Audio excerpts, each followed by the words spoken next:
नमस्ते दोस्तों, इस अद्भुत शॉर्ट फिल्म जो एक बहुत ही स्पेशल सब्जेक्ट पर है, मैं आपका स्वागत करती हूँ। डाउन सिंड्रोम, क्या आप जानते हैं इस शब्द में बहुत मासूमियत और आशीर्वाद छुपा है। आज इस फिल्म के माध्यम से हम आपको बताएंगे कि आपके बच्चे, यंग अडल्ट्स जिनको डाउन सिंड्रोम है, ना वो किसी से कम है और ना वो किसी से भी कम कामयाब हो सकते हैं। डॉक्टर नीना वैद्य, जो एक पीडियाट्रिशियन है, 28 सालों से डाउन सिंड्रोम के क्षेत्र में काम कर रही है। वो खुद एक सुंदर युवती जिनको डाउन सिंड्रोम है, उनकी माँ है। डॉक्टर नीना की वजह से आज ये फिल्म बन पाई है और डॉक्टर नीना को जो प्रश्न रोज पूछे जाते हैं, उनका जवाब आज हम आपको यहाँ बताएंगे। उनसे पूछे जाने वाले सवाल इन बच्चों को क्या परेशानी है से लेकर उनके पढ़ने लिखने की क्षमता, खेल कूद की क्षमता, वोकेशनल ट्रेनिंग, इंडिपेंडेंट लिविंग और पेरेंट्स के कंसर्न्स के बारे में है। उनसे किए जाने वाला पहला सवाल, मेरे बच्चे को क्या बीमारी है? उनका जवाब, आपके बच्चे को बीमारी नहीं है, आपके बच्चे को जो है उसे डाउन सिंड्रोम कहते हैं। डाउन सिंड्रोम रंग सूत्रों की कमी की वजह से होने वाली परिस्थिति है। हम सबके शरीर में हर एक कोश में 23 पैर और रंग सूत्र है, लेकिन डाउन सिंड्रोम वाले बच्चों में 21वें रंग सूत्रों की जोड़ी की बजाय पैर के 3 रंग सूत्र होते हैं। जो भी दिक्कत उनको आती है वो ये एक एक्स्ट्रा क्रोमोसोम की वजह से होता है। उनसे किए जाने वाला दूसरा सवाल, क्या मेरा बच्चा कभी ठीक हो पाएगा? क्योंकि डाउन सिंड्रोम एक बीमारी नहीं है, उसकी ठीक होने वाली बात बेमायने है।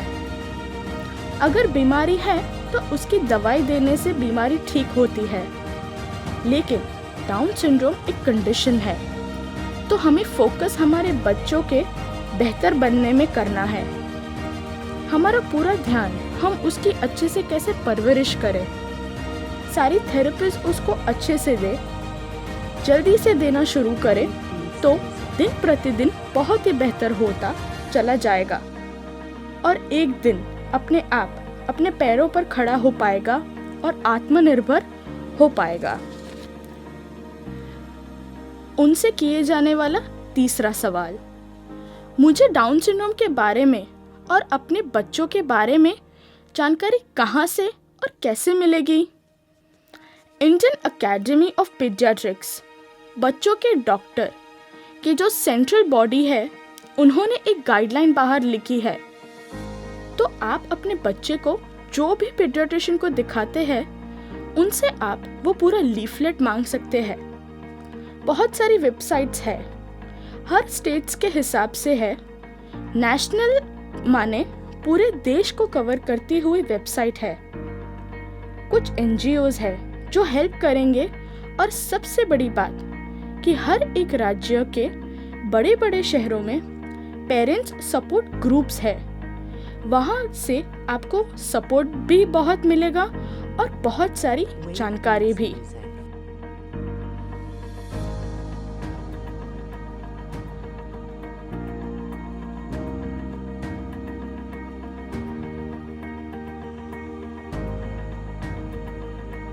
मुझे विश्वास है कि मेरे इन जवाब से आपको काफी जानकारी मिली होगी।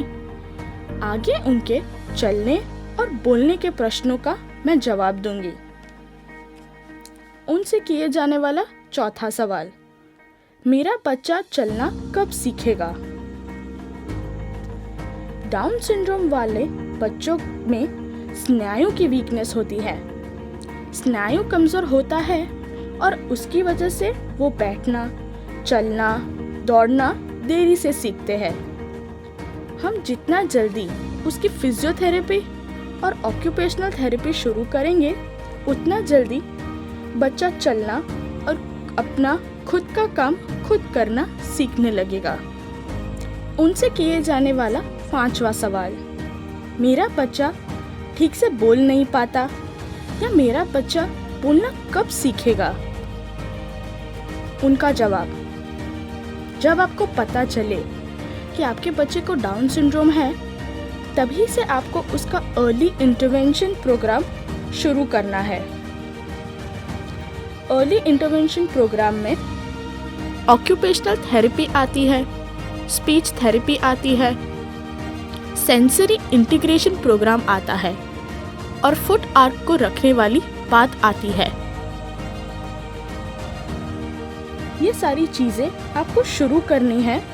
बोलने के लिए स्पीच थेरेपी शुरू करनी है, जिसकी जानकारी आपको आप जहाँ पर भी हैं वहाँ पेरेंट्स ग्रुप से मिल जाएगी। वहाँ पे कुछ NGO होंगे जो आपको बताएंगे और वेबसाइट्स होंगी जिनसे आपको स्पीच थेरेपी के बारे में और आपके एरिया के स्पीच थेरेपिस्ट के बारे में जानकारी मिलेगी।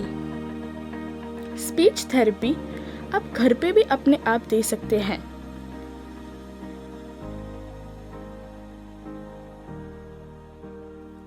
जैसा मैंने कहा, आपके बच्चों पर विश्वास करना बहुत ज़रूरी है। आगे हम खेल कूद और उनकी दोस्ती के बारे में जानते हैं। उनसे किए जाने वाला 6वां सवाल, क्या मेरा बच्चा दूसरों बच्चों की तरह खेल पाएगा?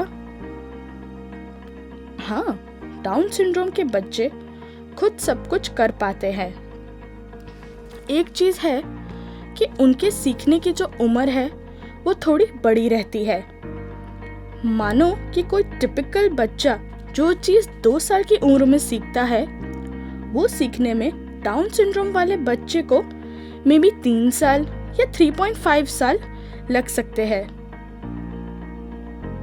वो हर एक चीज़ कर सकता है जो उसकी एज के टिपिकल बच्चे कर सकते हैं, लेकिन वो थोड़ी देर से सीखता है।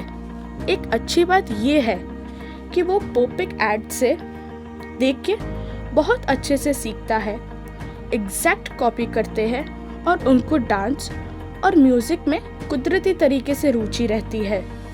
वो बहुत आसानी से म्यूज़िक और डांस के माध्यम से सीख पाते हैं।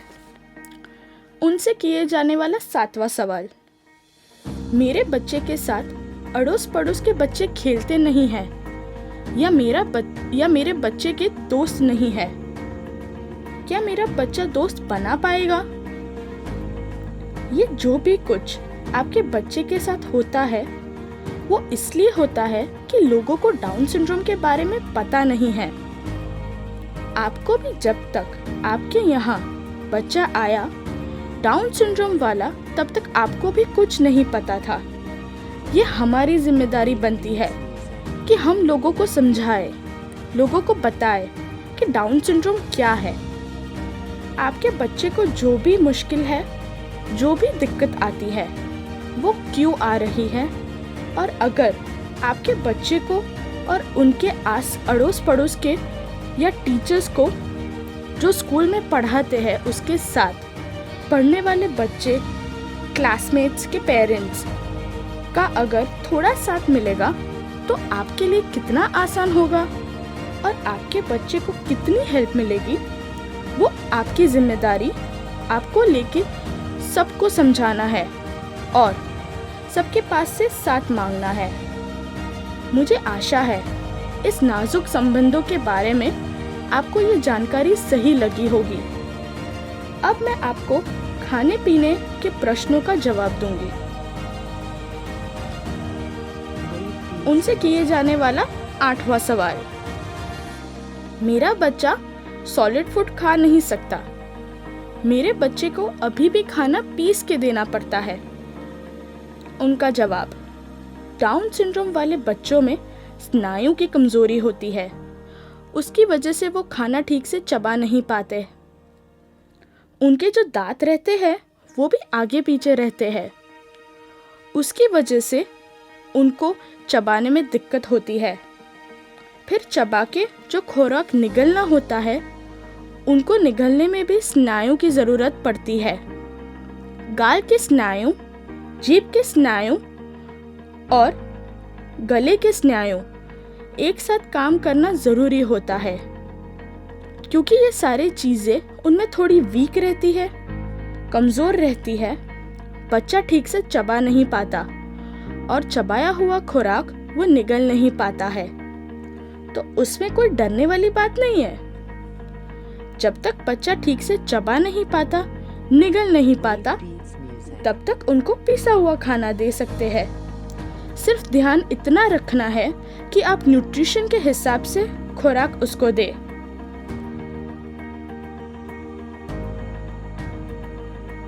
अगर आपको डाउन सिंड्रोम से जुड़ी हुई कुछ भी माहिती चाहिए तो आप वी शैल विन फाउंडेशन से संपर्क कर सकते हैं।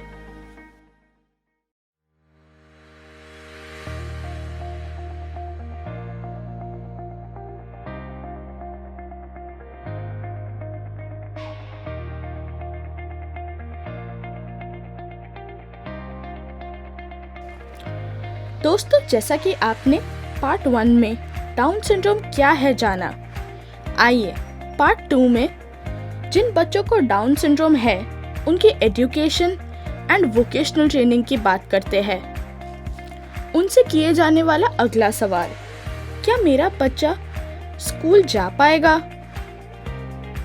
उनका जवाब, हाँ, आपका बच्चा स्कूल जा पाएगा। डाउन सिंड्रोम वाले बच्चे हाईली ट्रेनेबल, उनको बहुत अच्छे से तालीम दे सकते हैं और दे आर एडुकेबल, माने उसको पढ़ा सकते हैं। आपका बच्चा 8वीं कक्षा, 7वीं 8वीं कक्षा तक पढ़ ही पाएगा और उसके लिए आपको कुछ चीज़ें खुद समझनी और खुद सीखनी पड़ेगी। जितने अच्छे से आप ट्रेनिंग देंगे, उतना अच्छे से आपका बच्चा आगे बढ़ पाएगा। उनसे किए जाने वाला अगला सवाल, क्या मेरे बच्चे को रेगुलर स्कूल में एडमिशन मिलेगा? उनका जवाब, हाँ, हर एक स्कूल का ये ऐसा रूल है कि कोई भी स्कूल बच्चे को एडमिशन देने से इनकार नहीं कर सकता। तो आपका बच्चा रेगुलर स्कूल में पढ़ पाएगा। इनफैक्ट टिपिकल बच्चों के साथ रह के पढ़ने में इंक्लूसिव स्टडी, माने घुल मिल के पढ़ने में अपना बच्चा, डाउन सिंड्रोम वाला बच्चा जल्दी सीखता है और अच्छे से सीखता है। उनसे किए जाने वाला अगला सवाल, स्कूल की टीचर हमेशा कंप्लेन करती है। उनका जवाब, हाँ, क्योंकि उनको पता नहीं है डाउन सिंड्रोम के बारे में, क्योंकि उनको पता नहीं है कि डाउन सिंड्रोम के बच्चे थोड़े स्लो रहते हैं और अगर आप टीचर के साथ बैठ के समझाएंगी तो वो उसकी शायद अपने बच्चे को ठीक से ज़्यादा अच्छे तरीके से समझ पाएगी और कोऑपरेट करेगी।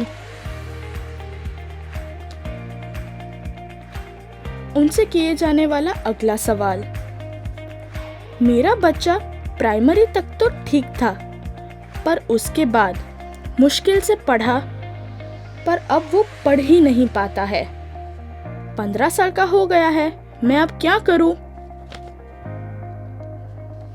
उनका जवाब, डाउन सिंड्रोम वाले बच्चों सबको दिक्कत होती है, ऐसा नहीं है, लेकिन ज्यादातर बच्चों को 7वीं 8वीं कक्षा के बाद पढ़ने में जो स्कूल की पढ़ाई है, जिसको फॉर्मल एजुकेशन बोलते हैं, उसमें दिक्कत आती है, तो उनको वोकेशनल ट्रेनिंग की ओर लेके जाना चाहिए। वोकेशनल ट्रेनिंग से पहले उनको फंक्शनल स्किल्स माने बिना पढ़ाई के जो हम डेली लिविंग काम करते हैं, जैसे कि हिसाब रखना, चीज़ें ख़त्म होने पे लाना, लोगों के साथ बातचीत करना, अपना खुद का ख्याल रखना, माने रोज़मर्रा की ज़िंदगी में जो हम स्किल्स चाहिए वो सारी डेवलप होना। तो अभी आपको उसके फंक्शनल स्किल पे फोकस करना है और फिर बाद में उसके वोकेशनल ट्रेनिंग के लिए तैयार करना है।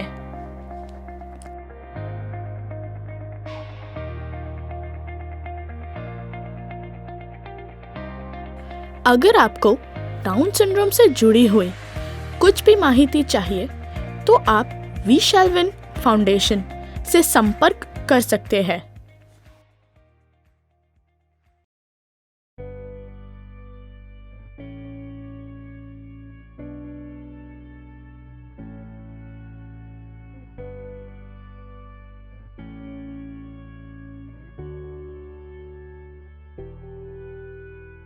उनसे किए जाने वाला अगला सवाल, वोकेशनल ट्रेनिंग क्या होती है?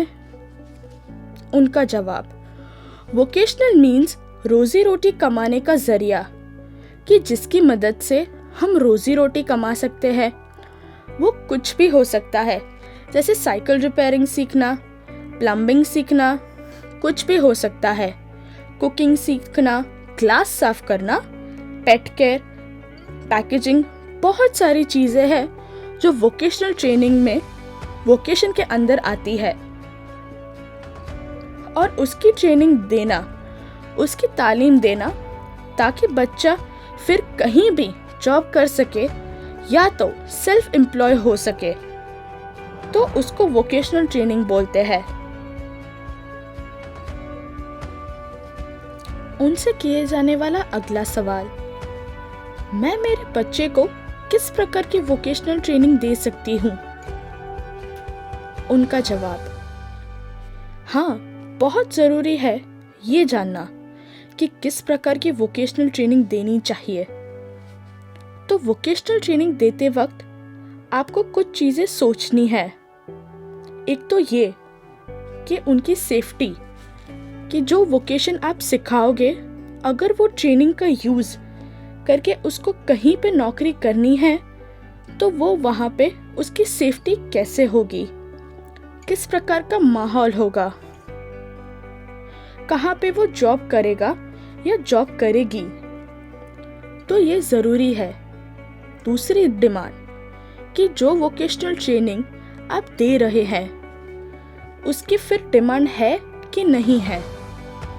तीसरा है कि प्रोडक्टिविटी, कितनी आमदनी होगी, क्योंकि बहुत सारे बच्चों को वोकेशनल ट्रेनिंग सेंटर में एनवेलप्स बनाना, दिया डेकोर करना, अगरबत्ती बनाना, वो सब सिखाते हैं। मोमबत्ती बनाना, जिसमें मिलता कुछ नहीं है, और ये सारे वोकेशंस डिपेंडेंट है। तो वो वोकेशनल ट्रेनिंग में आपको बहुत ग्राहक ढूंढने पड़ते हैं, उनके पीछे पीछे भागना पड़ता है। तो इस प्रकार के वोकेशनल ट्रेनिंग उनको आत्मनिर्भर बनने में हेल्प नहीं करेगी, उनको खुद का ब्रेड बटर कमाने में इतना हेल्प नहीं करेगा।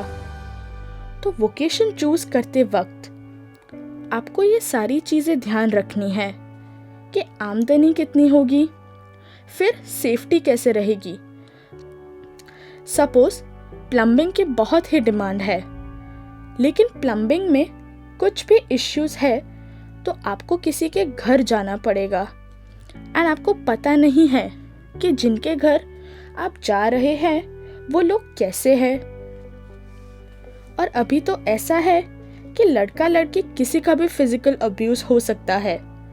जैसे ब्यूटी पार्लर का कोर्स तो वो कर सकते हैं, वो सेल्फ एम्प्लॉयड है, लेकिन मसाज या बहुत अच्छे मसाज कर सकते हैं, लेकिन वो सेफ्टी नहीं है।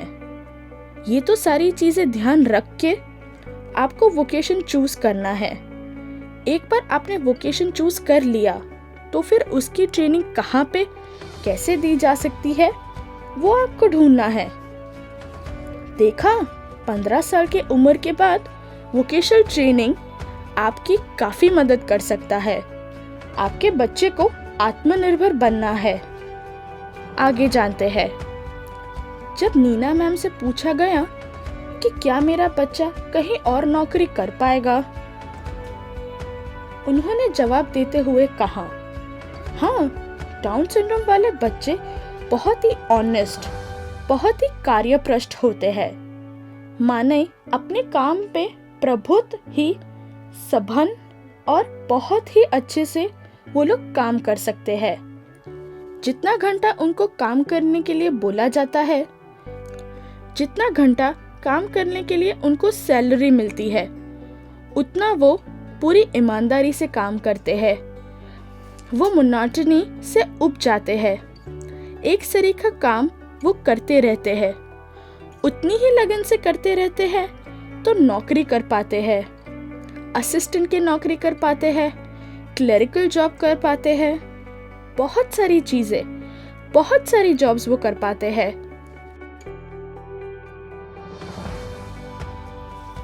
चलो ये बता देते हैं कि कौन सा काम करने में मुश्किल रहती है। तो जहाँ पे बहुत ज़्यादा सोचना पड़ता है, हायर लेवल जहाँ पे थिंकिंग चाहिए, और एक से जुड़ी हुई दूसरी चीज़ अगर ये होगा तो फिर ये तो हायरार्किकल जो चीज़ें वो करने में उनको दिक्कत आती है। अदरवाइज हर प्रकार के, हर किस्म के काम वो कर सकते हैं। उनसे किए जाने वाला अगला सवाल, क्या मेरा बच्चा आत्मनिर्भर हो पाएगा? उनका जवाब, जी हाँ, पर्सन विद डाउन सिंड्रोम आत्मनिर्भर हो सकते हैं। उनको रूटीन की बहुत अच्छी समझ रहती है, अपना खुद का ध्यान रखते हैं, अच्छे से ईमानदारी से नौकरी करते हैं और आत्मनिर्भर हो सकते हैं।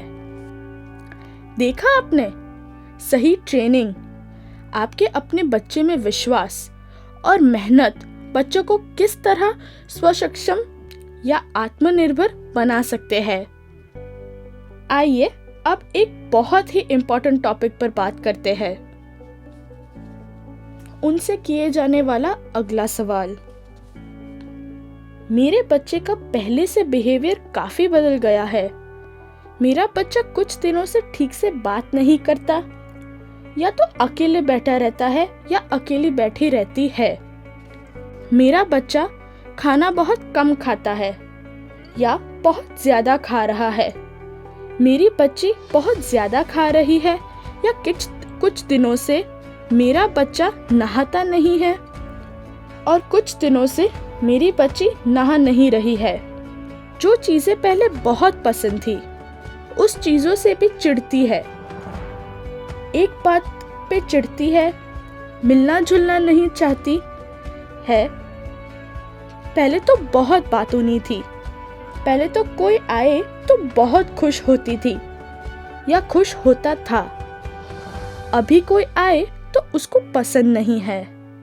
इसका जवाब देते हुए नीना मैम ने कहा, ये सारे सिम्टम्स डिप्रेशन के हैं और young adults with down syndrome में डिप्रेशन जाने के चांसेस बहुत ही ज्यादा है, क्योंकि 15, 16 या 17, ज्यादा से ज्यादा 18 साल तक वो कैसे भी करके स्कूल जाते हैं, स्पेशल स्कूल जाते हैं, हॉबी सेंटर्स में जाते हैं, डांस क्लासेस में जाते हैं, कहीं पे भी कुछ ना कुछ करते हैं जिनसे उनका लोगों से मिलना जुलना बनता रहता है, जिससे वो प्रवृत्तिमय रहते हैं। लेकिन उसके बाद उनका फ्रेंड सर्कल नहीं होता, इतना सोशल सर्कल नहीं होता। आसपास की दुनिया में क्या हो रहा है वो उनको इतना समझ में नहीं आता। इंफॉर्मेशन लेने के लिए जो एवेन्यूज नहीं रहते, उतने मैगजीन वगैरह पढ़े या इंटरनेट को वो अपने आप ऑपरेट करके करना नहीं जानते। दुनिया के बारे में जानना वो तो इतना भी नहीं कर सकते, और अगर कर भी पाए तो समझ नहीं सकते। इसकी वजह से धीरे धीरे से करके उनके जीवन में वो लोग खालीपन महसूस करने लगते हैं। फिर वो लोग टीवी के सामने बैठे रहते हैं, लेकिन टीवी देखते देखते बहुत धीरे धीरे करके असर होता है, और टीवी में जो चल रहा है वो कई बार वो लोग समझ नहीं पाते। उसकी वजह से पूरे और बाहर की दुनिया में कुछ इंटरेस्ट नहीं रहता। क्योंकि समझ नहीं पाते हैं, धीरे धीरे करके वो बाहरी दुनिया से अपने आप को अलग करने लगते हैं। वो अकेले बैठे रहते हैं, उनको बुलाओ तो अच्छा नहीं लगता, खाने में मन नहीं लगता और धीरे धीरे करके वो डिप्रेशन में जाते हैं। अगर कहीं पे भी आपको ऐसा लगता है तो तुरंत उस पर ध्यान देना चाहिए। और बहुत सारे टेक्निक्स हैं जिनसे उनको वापस लाया जा सकता है, जैसे कि उनको औरों से मिलाओ, उनको एनवायरनमेंट से कनेक्टेड रखो, उनको इन्फॉर्मेशन दो, समाज के इन्फॉर्मेशन दो, इनसे उनको मोटिवेट करो, अच्छी फिल्म देखने के लिए, अच्छी चीज़ें पढ़ने के लिए, लोगों से बातें करने के लिए, ये सारा करना चाहिए। हमने डाउन सिंड्रोम के साथ कैसे लड़ना है और आगे कैसे बढ़ना है ये जान लिया। आइए आगे के कुछ बहुत ही इम्पोर्टेंट प्रश्नों के जवाब दे। जब नीना मैम से डाउन सिंड्रोम के बच्चों के शादी के बारे में बात हो रही थी, तब उन्होंने अपनी राय देते हुए कहा कि ये बहुत ही सब्जेक्टिव है, लेकिन मेरे हिसाब से शादी बहुत सारी जिम्मेदारियां अपने साथ लेके आती है, चाहे लड़का हो या लड़की हो। तो उसके लिए शादी पे फोकस करने की बजाय आपको ये देखना है कि शादी के साथ आने वाली जिम्मेदारियों को वो अपनी बच्ची या बच्चा निभा पाए, ऐसे उसका ग्रोथ हुआ है, ऐसे उसकी समझ है, और आपके बगैर जब आप नहीं होंगे तब वो ये शादी निभा सकेंगे, अपने आप निभा पाएंगे। तो ये आपको सोचना है। तो इसका जवाब मैं नहीं दे सकती, ये जवाब आपको खुद खोजना है कि आपने ऐसा ट्रेन किया है कि आपके लड़का हो या लड़की हो कि जो शादी के साथ आने वाली सारी जिम्मेदारियां खुद अपने सर पे ले सके। उनसे किए जाने वाला अगला सवाल, मेरे गुजरने के बाद मेरे बच्चे का क्या होगा? उनका जवाब, बहुत सारे पेरेंट्स को ये चिंता सताती है।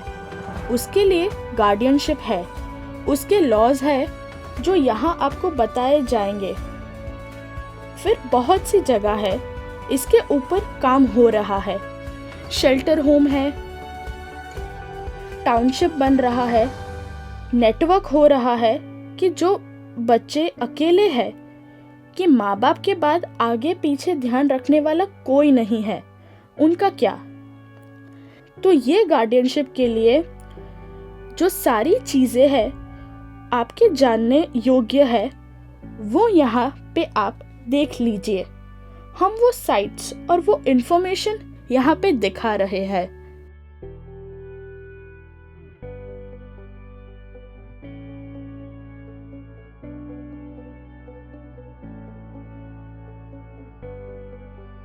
अगर आपको डाउन सिंड्रोम से जुड़ी हुई कुछ भी माहिती चाहिए तो आप वी शैल विन फाउंडेशन से संपर्क कर सकते हैं।